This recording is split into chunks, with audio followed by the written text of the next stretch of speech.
In this video, we're going to look at the consonants in Greek and some of their characteristics and how they're divided. So far in Greek Grammar 1, we've looked at the 24 letters of the Greek alphabet in Lesson 1. And then in the first part of Lesson 2, we looked at the 7 Greek vowels, how they divide based on their length, and the diphthongs that are formed with the Greek vowels. In this second half of Lesson 2, we look at the Greek consonants, the characteristics that they have, and how they're divided based on those characteristics. So, when we look at the Greek alphabet, there are 24 letters. 7 of those letters are vowels, and the other 17 are called consonants. Just for the sake of review, the letters are called consonants because they cannot be sounded alone. They must be combined with a vowel to form a syllable and be spoken. So they're called consonants because they're dependent upon the sound of a vowel to be spoken. There are 17 consonants in Greek. Now, there are not 17 consonants in Greek because the Greeks simply chose to make 17 different sounds and they didn't like any other sounds. There are only so many sounds that we can make with our vocal organs. And so the number of possible sounds is limited to what we can actually produce. And as we see these different consonants, we'll see that how they're produced by different parts of the vocal system leads to these divisions, and they're very simple to understand, and then that has an effect on the Greek language later on, as I'll talk about in a few minutes. The consonants divide into 2 basic classes of consonants. The first class we call mutes, and the second class are called semivowels. Now, as for this word mute, the word mute can have a couple different meanings, and I think both of them actually apply to this word in Greek grammar. First of all, we can think of the word mute like when you mute a video. You turn the sound off. Mute means silent. But there's another meaning based on Latin. In Latin, the verb mutare means to change. And so mutes can be consonants that are silent, because in a way they are, and I'll explain that. But it can also refer to the fact that some consonants can change, and I'll explain that as well. So the word mute can have 2 different meanings, to be silent and to change, and both of them, as we'll see, apply to this word mute, which describes one class of Greek consonants. So let's walk through this, and while this stuff isn't necessarily helpful for the beginning of your Greek studies, if we take some time at the beginning to talk about the letters, when we get further down the road into Greek etymology, which is the second part of grammar, these definitions and rules and characteristics, I should say, will explain why a lot of the changes take place that we'll see when we study the forms of Greek words. So first of all, with the mutes, there are 9 mutes listed here. There are 3 simple mutes, 3 voiced mutes, and 3 aspirated mutes. But I would argue that really these 3 simple mutes are true mutes, and I'll explain why. First of all, as we said, mute can have 2 different meanings. When we say these 3 consonants, all of our breath and voice must stop for these 3 consonants to be pronounced. So they are mutes in the sense that the flow of our air or breath and voice must stop to produce these 3 simple mute consonant sounds. All right?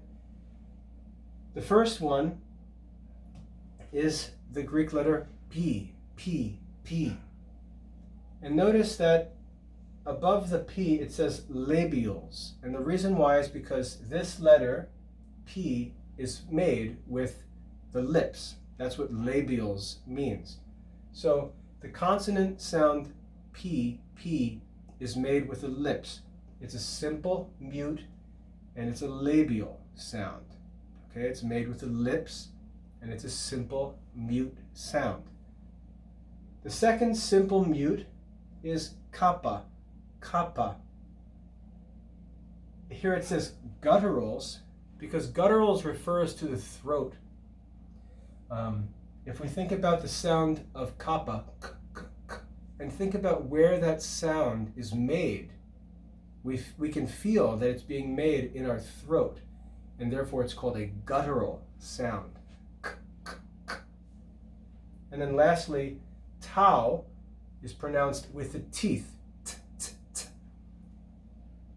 That's why they're called dentals, because they're produced with the teeth. So the reason why there are three simple mute sounds or three simple mute consonants is because there are three different locations where these sounds can be produced.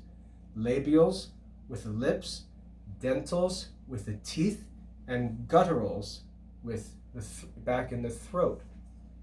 So we have the labial simple mute, the guttural simple mute, and the dental simple mute. And as I said, the reason why these consonants exist is because there are only so many sounds that can be made. Now, if we take the labial simple mute, which is the P sound, and we add voice to it, that is, we hum or we make our vocal cords vibrate. If we add voice to the consonant P, we can produce a softer, voiced consonant that makes the sound of the letter beta. B, b, b. It has voice added to the labial sound of P, and it makes a softer b, b. If we add voice to the guttural kappa, k, k, k, and add voice, we produce the sound of the Greek consonant gamma. K, k, k, k. G, g, g. It's guttural, pronounced in our throat, and it's voiced because we add voice to the simple guttural sound kappa. We produce gamma, g, g, g. And then lastly, if we take the dental simple mute sound of the letter tau, t, t, t, and we add voice to it, we produce the sound of the voiced mute d, d, d, which is signified by the letter delta in Greek. So we see that these three consonants, the voiced mutes, are related to the three simple mutes in that they are made with the same parts or same vocal organs, but they simply add voice. So they're related. So really there are three simple mute sounds, and then these three are produced by adding voice to the simple sounds. Now, if instead of voice we were to add just breath, we would produce three different mute sounds. A labial mute sound, a guttural mute sound, and a dental mute sound. Okay, so now let's start with the labial mute sound P, P, P, and add to it an explosion of breath. Right? So P, P, P. That sound produced by the combination of the labial simple mute sound of P with explosive breath or rough breathing produces the sound that's signified by the Greek letter P, P, or phi, as we pronounce it in English. So the Greek letter phi, or p, if we pronounce it more correctly, is simply the simple labial mute with aspiration or breath. If we take the guttural simple mute, signified by the letter kappa, k, k, k, and add rough breathing, we produce the sound signified by the Greek letter ki, ki, ki. It's simply the kappa sound with aspiration, produces ki. And lastly, the same thing for the dental simple mute. If we start with tau, tau, tau, t, t, t, and add to it rough breathing or aspiration, we produce the sound that's signified by the Greek letter theta, or more perfectly, theta, theta. Okay, like Thomas, Thomas. So theta or theta is simply the aspirated sound produced when we add breath to the simple mute tau. Okay? That produces a total of 9 different mutes. But really there are 3 basic mute sounds produced in different places in the mouth. And when combined with voice or combined with breath, they produce 6 more consonant sounds. Okay, so it's actually very simple. This division of the mutes, as I said, mutes can also have the idea of changing. And the reason why is because later in Greek, when we study how forms change in Greek, different declensions, different forms, combinations of words, when 2 different words come together to form one word, what can happen is these mutes can change from one into the other. For example, if we have a word that ends in the letter P, and there's a word coming after it that starts with aspiration, which we'll learn about later, rough breathing, we'll learn about that in lesson 3. If we put those 2 words together, we have a word that ends in the sound of the P, and the next word begins with a rough breathing or aspiration. That letter P can change into the Greek letter phi because it has aspiration added to it. Now, if we don't learn this, we won't understand why those changes take place. And you'll have to memorize them all cold, which is difficult.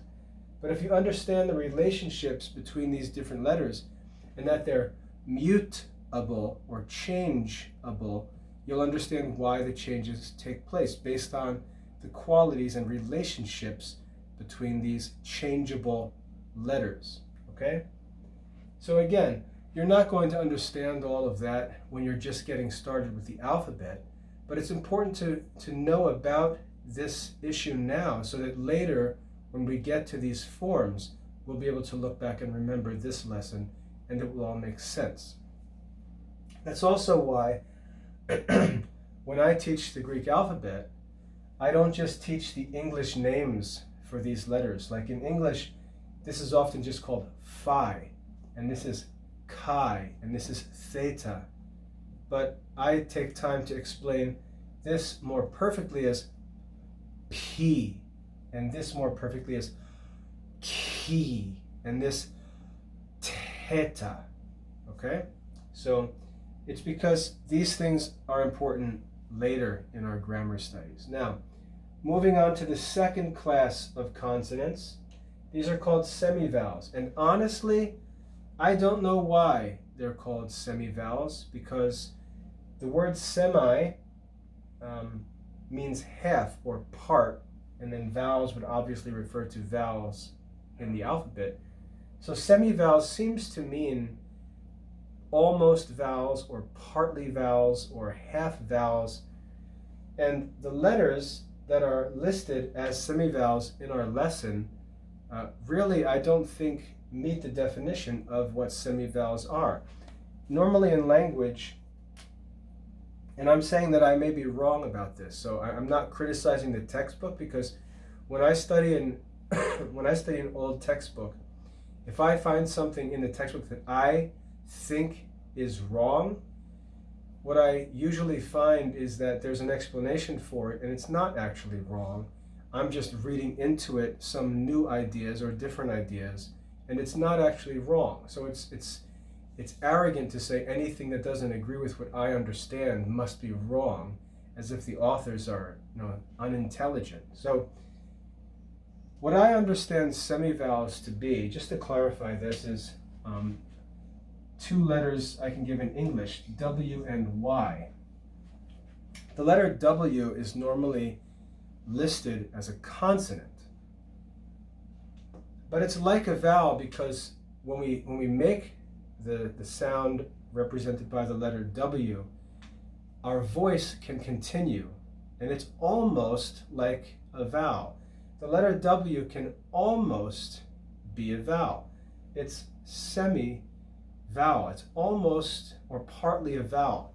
So we can say wa, awa, iwa, owa, and we really don't have to stop the sound of our voice as we do with most consonants.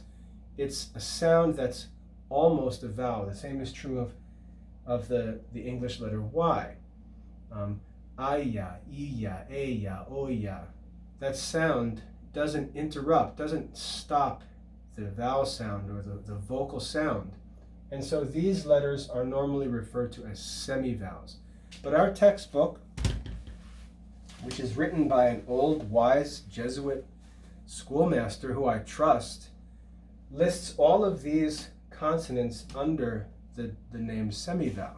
So that's a challenge for us to consider and try to figure out as we continue to study. Usually I can figure these out, but that's one that I wasn't able to, or haven't been able to figure out yet as I continue to do my research and teaching. But anyway, in this second class of consonants, what we can say about them is that they're not mutes. Okay, they're not mutes. And again, that can mean two things. That can mean that they do not require a complete stoppage of sound. Okay, they are not silent. They don't stop the flow of breath and voice when we pronounce them. And secondly, they may not be able to change. They may not change when forms change. Okay, so that's most likely what this true distinction is: changeable consonants and consonants that cannot change. So we'll see how that plays out as we get into our later studies in grammar. But the semivowels, the easiest thing to say about them is that they're not mutes. Okay? The first group is called liquids. All right, now when we think of liquids, we think of water or fluids, liquids. What the liquids are sounds that easily blend with other consonant sounds. Okay, they easily blend, and I believe in modern English grammar, teachers actually teach combinations of sounds that are called blends.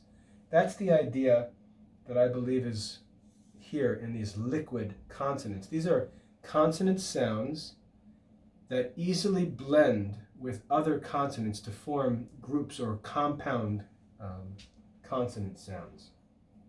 The four liquids are lambda, which makes the sound L, which obviously combines easily with other sounds like blah, pla, gla, and so on. The second liquid is mu,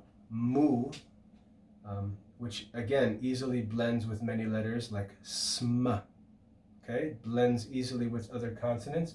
Then we have nu, which makes the sound n, same thing. And lastly, ro, which makes the sound ra of the trilled classical R sound, ra. These four sounds are not mutes. They are semivowels, and among the semivowels, they're the liquids, the easily blending semivowel sounds. Lambda, mu, nu, and ro. Then we have double consonant sounds, and These are simple to understand. They're combinations of simpler consonant sounds. The first one is the letter zeta, zeta, and as I explained in the alphabet lesson, it's more perfectly pronounced dz, dz, dz. The combination of the delta d, d, d with the sigma s, dz, dz. That's the first double semivowel sound. Then we have xi, xi, which is a double sound, the sound of the kappa, k, k, k, and sigma, s, x, x, x. And then lastly, the double consonant psi, psi, the sound of p, pa, pa, pa, and sigma, s, psi.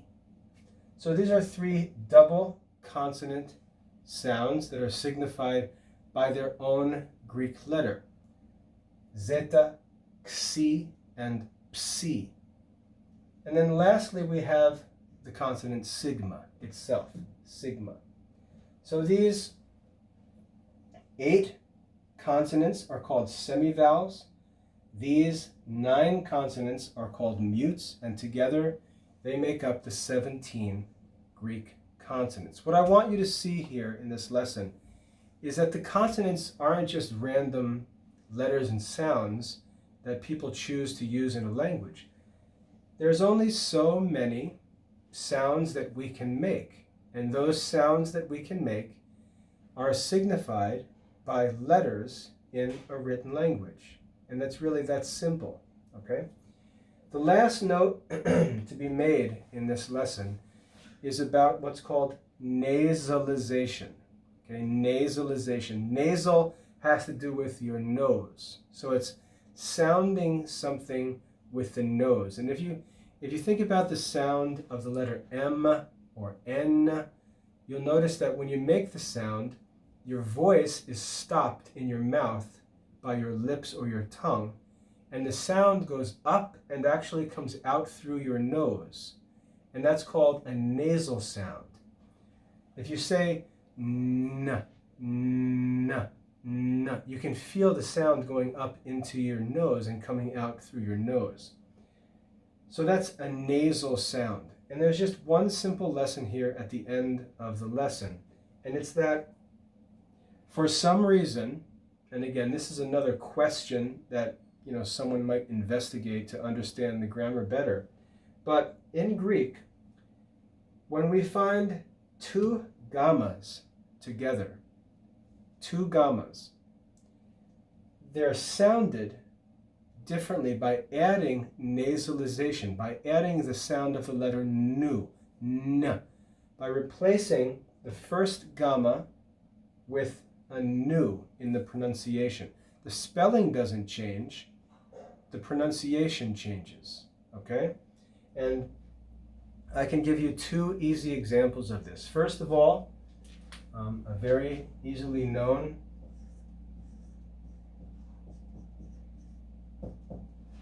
Greek word, alpha, gamma, gamma, there's the 2 gammas, epsilon, lambda, omicron, final sigma.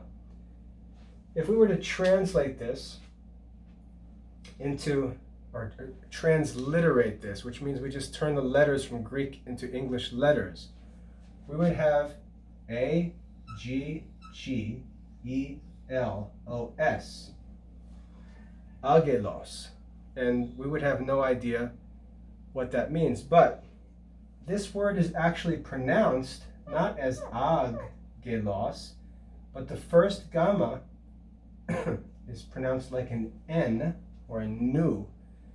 And we read this as angelos, angelos. And that's the Greek word for angel, okay? Angelos. But it's actually spelled with 2 gammas. It looks like aggelos, but it's angelos, okay? That's an example of nasalization of the letter gamma. Not aggelos, angelos, okay? Another example we saw in our last video on diphthongs. I told you that the word diphthong comes from Greek dysphthongoi. But if we look at the spelling of thongoi, we find P, theta, omicron, and then two gammas, omicron, iota. But when we read this word, we don't say thogoi, we say phthongoi. All right, that's another example of this lesson on nasalization. When there's a double gamma, the first gamma is pronounced as if it were a nu, and it gives us that nasally sound in pronunciation. Okay, so that's all for the second half of lesson 2 in Greek grammar. We've discussed the 17 Greek consonants, how they divide into mutes and semivowels. I explained how I haven't figured out yet exactly why our textbook lists these all as semivowels. But like I said, whenever I study an ancient textbook that was written by a respected schoolmaster, I assume that I'm the one who doesn't understand, not that the old schoolmaster didn't understand. So that's just an example of something that I, as a teacher, have to continue studying to understand and learn to become a better teacher. So these are called semivowels. We talked about what liquids, doubles are, and the sigma. We talked about nasalization, how a double gamma is pronounced with an N or nu sound added to it. And I gave you two examples of phthongoi and angelos. And then we looked at how there were 3 simple mutes and how they relate to the 3 voiced mutes and the 3 aspirated mutes. So make sure you understand what all of this stuff means. All of it, I believe, is written and contained in your lesson, so you should be able to study it carefully there. Watch this video again if that was a lot and you weren't able to follow. You can watch the video as often as you want. Combine it with your study of the written lesson, and I think you'll really be able to master this content. So it's time for you to get studying. I hope that's a helpful introduction to this second part of lesson 2. God bless your studies.